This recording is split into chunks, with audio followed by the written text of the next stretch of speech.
Hello my good friend. अभी आप जनार्दन चौधरी अध्यक्ष हिंदी विभाग के एसआर कॉलेज रायरंजन के तरफ से आप लोगों को बहुत बहुत मंगल शुभकामना। मॉडर्न स्टडी सेंटर के हिंदी विभाग में आप लोगों का हार्दिक स्वागत है। हम आज व्याकरण पर बात करेंगे। बात शुरू करने से पहले थोड़ा सा जान लें कि फ़िलहाल हम लोग एक संक्रांति के दौर से गुजर रहे हैं। संक्रांति के दौर में घबराने की ज़रूरत नहीं है, बल्कि उनसे की चुनौती स्वीकार करने की ज़रूरत है। सुनो मैं सुंद का गर्जन तुम्हारा, स्वयं युग धर्म का हुंकार हूँ मैं। इसी उद्घोष के साथ हम लोग चुनौती को स्वीकार करें। कोरोना काल की चुनौती को एक खुली चुनौती दें। तो पाठ हम शुरू करते हैं व्याकरण से। आज हमारा पाठ है लोकोक्ति एवं मुहावरा। सबसे पहले समझना है कि ये लोकोक्ति क्या है, मुहावरा क्या है। लोकोक्ति नाम से स्पष्ट है, लोक की उक्ति अर्थात जन की उक्ति। जब कोई उक्ति जन भाषा की होती है और वह विशेष अर्थ में साहित्य में लोक प्रचलित हो जाती है तो वही लोकोक्ति है। और जब कोई विद्वानों की भाषा कहने का तात्पर्य हुआ व्याकरण की भाषा। व्याकरण के आधार पर जो भाषा बनती है वह भाषा यदि विशेष अर्थ में लोक प्रचलित हो जाती है, साहित्य में प्रचलित हो जाती है, तो वह मुहावरा। इसी को यहाँ पर स्पष्ट किया गया है। जनभाषा की कोई उक्ति अर्थात लोक भाषा की कोई उक्ति जब विशेष अर्थ में लोक प्रचलित हो जाती है तो उसे लोकोक्ति कहते हैं। जैसे नाच न आवे तो अंगना टेढ़। यहाँ पर आप देख रहे हैं नाच न आवे तो अंगना टेढ़, यह आम आदमी की उक्ति है। इसमें व्याकरण के मुताबिक, व्याकरण के लिंग वचन के मुताबिक वाक्य विन्यास नहीं किया गया है, बल्कि आम आदमी की उक्ति है यह। विद्वानों की उक्ति जब विशेष अर्थ में लोक प्रचलित हो जाती है तो उसे मुहावरा कहते हैं। ऊपर आपने लोकोक्ति के विषय में जान लिया, अब आप मुहावरा के विषय में देख रहे हैं कि विद्वानों की उक्ति अर्थात व्याकरणनिष्ठ उक्ति जब विशेष अर्थ में, मुहावरा या लोकोक्ति में ध्यान रहे कि विशेष अर्थ होता है, जो कहा जाता है उसका एक प्रतीकात्मक अर्थ होता है, विशेष अर्थ होता है। विशेष अर्थ में लोक प्रचलित हुआ है तो उसे मुहावरा कहते हैं। दोनों में विशेष अर्थ होता है, परंतु लोकोक्ति में लोक भाषा का प्रयोग होता है। याद रहे, उसमें व्याकरण के लिंग वचन का ख्याल नहीं किया जाता है, तथा मुहावरा में व्याकरणनिष्ठ भाषा होती है, उसमें लिंग वचन का ख्याल रखा जाता है। जैसे दिन दुगुना रात चौगुनी, यहाँ आप देख रहे हैं दिन पुल्लिंग है तो दुगुना, रात स्त्रीलिंग है तो चौगुनी। इस तरह यहाँ पर व्याकरणनिष्ठ भाषा का प्रयोग किया जाता है। तो यहाँ रात का प्रयोग स्त्रीलिंग रूप में किया तथा दिन का प्रयोग पुल्लिंग रूप में किया गया है। लोकोक्ति में व्याकरण के नियम के अनुसार वाक्य विन्यास या पद विन्यास नहीं होता है। इस तरह आपने जान लिया लोकोक्ति एवं मुहावरा। दोनों में थोड़ा सा अंतर आया। लोकोक्ति की भाषा आम आदमी की भाषा होती है, व्याकरण की भाषा से हटकर भाषा होती है, जन भाषा होती है। मुहावरे की भाषा हमेशा व्याकरण की भाषा होती है। अब हम कुछ मुहावरों को आपके सामने प्रस्तुत कर रहे हैं जिसका अर्थ भी बताया जाए। यही अर्थ आपको परीक्षा में पूछा जाएगा।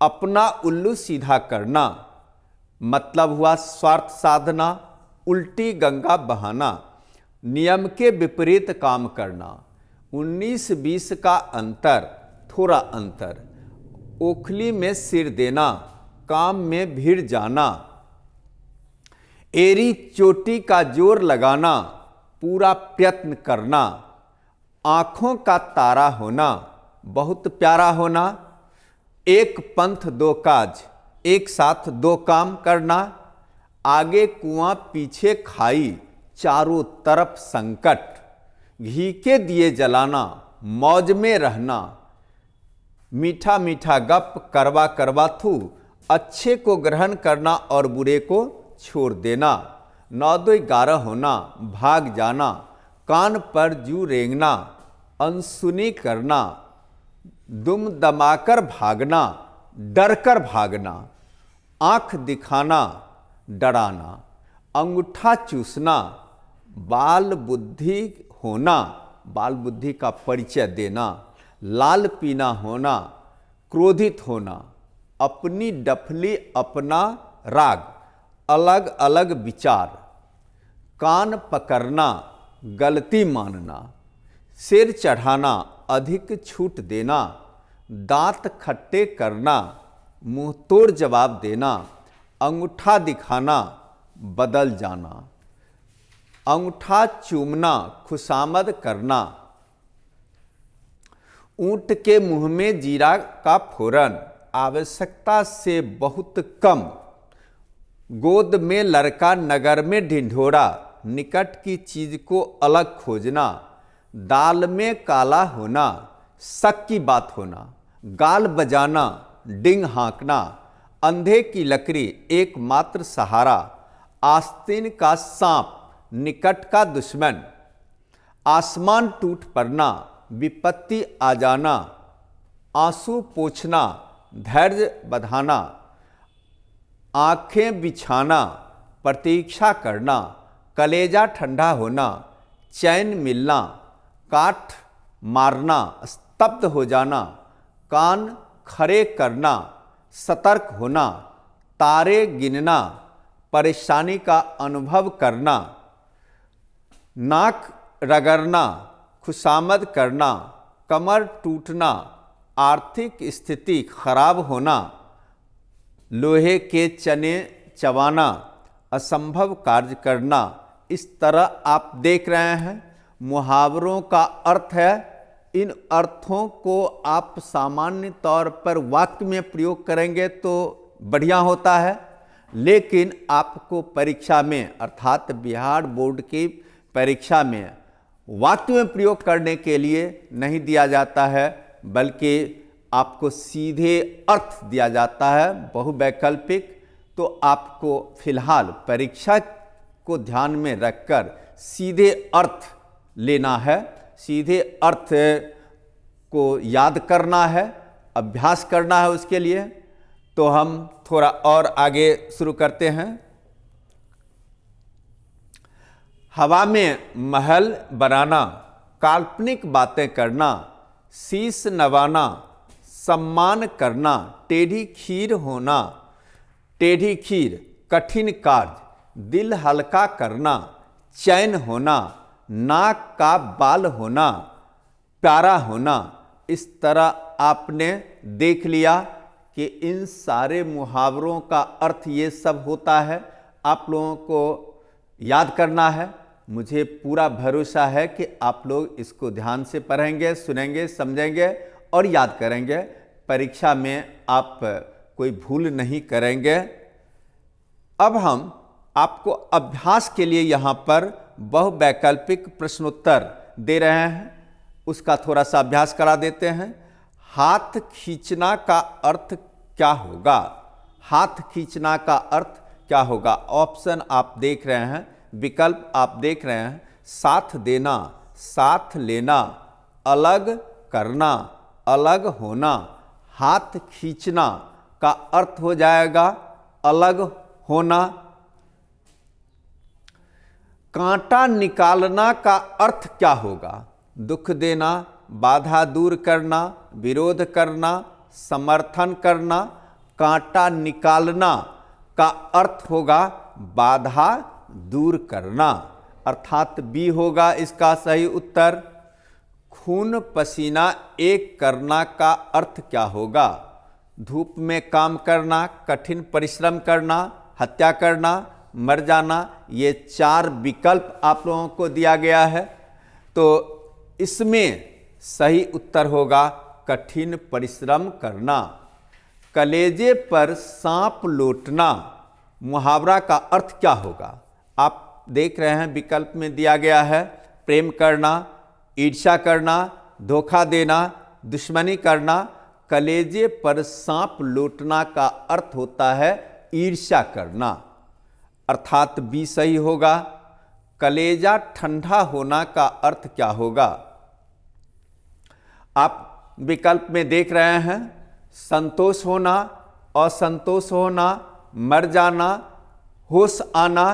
तो इसका सही उत्तर होगा संतोष होना, अर्थात ए। कलेजा ठंडा करना का अर्थ हुआ संतोष होना। गरे मुर्दे उखाड़ना का अर्थ क्या होगा? आप विकल्प में देख रहे हैं, पुरानी दुश्मनी, दबी हुई बातों को उभारना, दोस्ती करना, डराना। तो गरे मुर्दे को उखाड़ना अर्थात पुरानी बातों पर बहस करना, तो इसके लिए विकल्प होगा दबी हुई बातों को उभारना, पुरानी बातों को फिर से तरोताजा करना। घोड़ा बेचकर सोना का अर्थ क्या होगा? घोड़ा बेचकर सोना का अर्थ आप विकल्प में देख रहे हैं, मुनाफा कमाना, बेफिक्र होना, घोड़ा बेच देना, घर बेच देना। ये सब आप विकल्प के रूप में देख रहे हैं। इसका सही उत्तर होगा बेफिक्र होना, अर्थात बी होगा। जूती चाटना का अर्थ क्या होगा? विकल्प में आप देख रहे हैं, विरोध करना, चापलूसी करना, प्रशंसा करना, जूती साफ करना। तो इसका सही उत्तर होगा चापलूसी करना, अर्थात बी। टेढ़ी खीर होना का अर्थ क्या होगा? टेढ़ी खीर होना का अर्थ आप विकल्प में देख रहे हैं, कठिन काम, आसान काम, दुर्गम काम, सुगम मार्ग। यहाँ पर दुर्गम मार्ग है। तो आप देख रहे हैं कि टेढ़ी खीर का अर्थ होता है कठिन काम, अर्थात ए सही होगा। खून खौलना का अर्थ क्या होगा? बहुत क्रोधित होना, बदला लेना, चुप रहना, बदल जाना। तो इसका सही उत्तर होगा बहुत क्रोधित होना, अर्थात ए होगा। टांग अड़ाना का अर्थ क्या होगा? टांग अड़ाना का विकल्प आप देख रहे हैं, हस्तक्षेप, विरोध करना, समर्थन करना, चुप रहना। तो इसका सही विकल्प होगा हस्तक्षेप करना। टांग अड़ाना, किसी काम में हस्तक्षेप कर देना, अनावश्यक रूप से हस्तक्षेप करना, अर्थात ए इसका सही उत्तर होगा।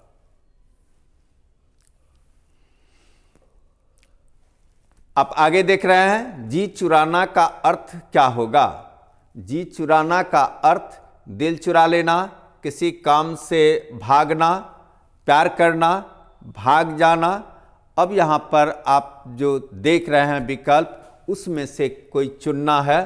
तो किसी काम से भागना, किसी काम से भागना मतलब किसी काम को करने में आनाकानी करना, यही होता है जी चुराना का अर्थ। दाल न गलना का अर्थ क्या होगा? दाल न गलना का अर्थ में आप विकल्प में देख रहे हैं, विरोध करना, युक्ति सफल न होना, प्रेम करना, षड्यंत्र करना। तो इसका सही उत्तर होगा युक्ति सफल न होना, अर्थात बी इसका सही होगा। दाल में काला होना का अर्थ क्या होगा?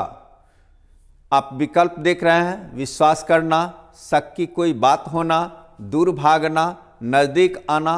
तो दाल में काला होना का अर्थ होगा शक की कोई बात होना, अर्थात बी। मुट्ठी गर्म करना का अर्थ क्या होगा? यहां पर आप विकल्प देख रहे हैं, खर्च करना, आमदनी करना, रिश्वत लेना या देना, हाथ रगड़ना। तो इसका सही विकल्प होगा रिश्वत लेना या देना। मुट्ठी गर्म करना। सिर उठाना का अर्थ क्या होगा? तो आप विकल्प देख रहे हैं, समर्थन करना, विरोध करना, प्रेम करना, क्रोध करना। तो सिर उठाना का अर्थ हुआ विरोध करना, यानी बी सही होगा। घरों पानी पड़ना का अर्थ क्या होगा? घरे का फूट जाना, लज्जित होना, प्रसन्न होना, खूब वर्षा होना। तो इसका सही उत्तर लज्जित होना होगा, अर्थात बी।